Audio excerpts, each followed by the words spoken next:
This is a really sad story, and I'm going to give you a trigger warning. The young lady you see here is the mother, and the young man is the father of a baby that is no longer alive.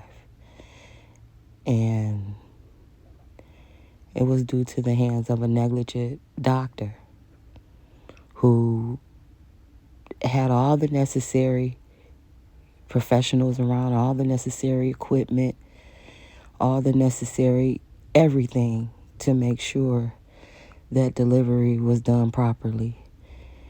Um, the mom asked for a C-section and they didn't give it to her in time.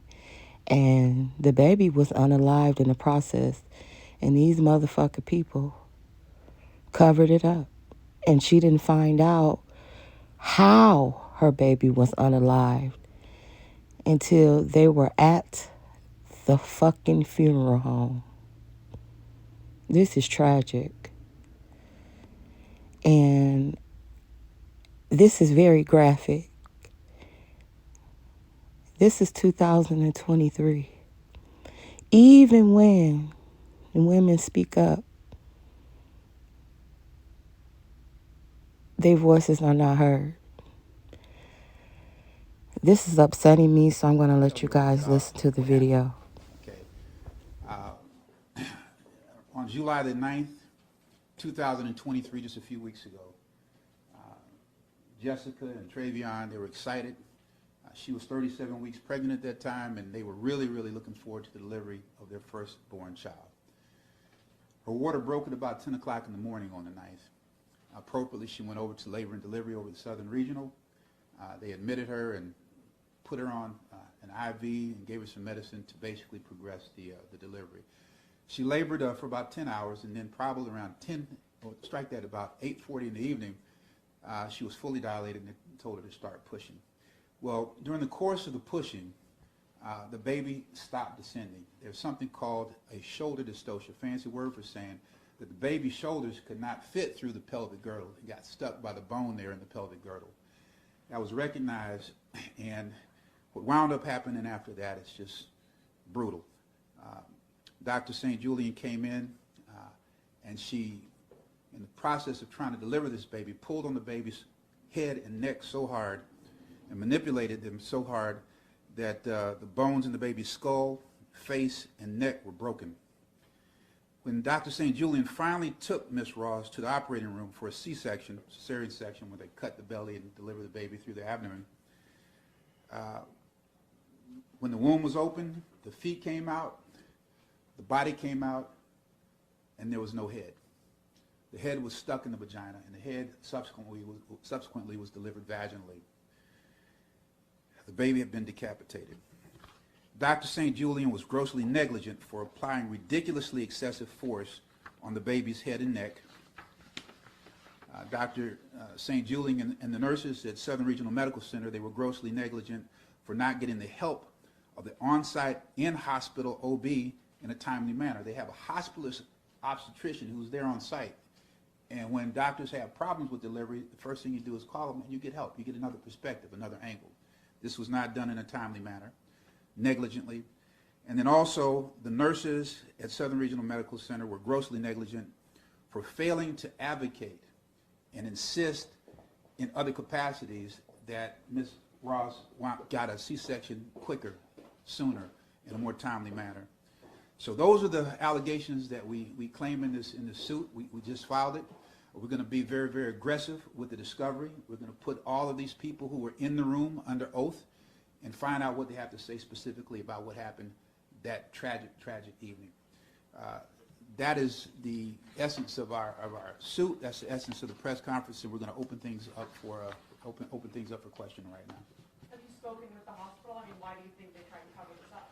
Yeah, we cannot speculate about what the motivations were for the lack of candor, the lack of disclosure, the misrepresentation, and the fraud.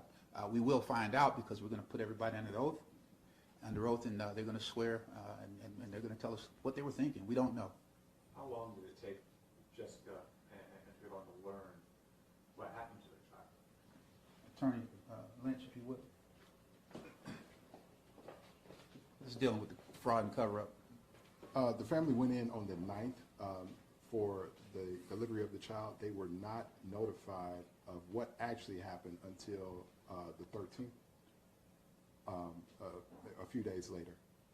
And that was from the medical examiner? That wasn't No, from the that was from the funeral home. That was from the funeral. Yes. Can you also speak to the fact that they were not allowed to hold their child? Yes, they were not allowed to hold their child. The hospital basically said, hey, well, we can't let you hold the child. We can, you know, and my understanding is that they at one time did not want them to see the child. But what they did, the hospital wrapped the child up very tightly so that they could not see what actually happened, and that they were able to see the child behind the glass. And let me be more specific. In an attempt to basically misrepresent and miscommunicate to the family, when they wrapped this baby up tightly, they propped the baby's head up on top of the blanket to make it appear as though the head was actually attached when it wasn't. So they actually saw the baby on the day of the delivery? The day that morning, well, the day of the delivery, it's my understanding that same day. So when I say same day, kind of went from the 9th into the 10th. So the stat C-section was called at about close to midnight. The surgery was over at 3 in the morning. The first conversation that Dr. St. Julian had with the couple was at about 5 in the morning, and that's when there was not total candor and disclosure at that time. The records reflect that Dr. St. Julian came in the next day and the next day after with the intention of actually telling the couple the truth. The couple reasonably didn't want to talk to her at that time, and finally, a day after she was discharged, there was a meeting that occurred 4 days after delivery where Dr. St. Julian came clean. Just for clarity purposes, can you kind of go through the timeline of when the birth happened or the C-section? Sure. When they learned their baby did not make it, and then when they learned what actually Okay. happened? And all of this is in the complaint, in the facts, but And can you step closer to the... yeah, all of this is in the complaint and it's in the facts, but the water broke at about 10 in the morning. They were admitted into the hospital at L&D at about 10 in the morning, 10, 11 in the morning. The labor continued at about 8:40 in the evening. That's when she was fully dilated and she started pushing. All of the shoulder dystocia and the failure to sin occurred from 8:40 until about midnight.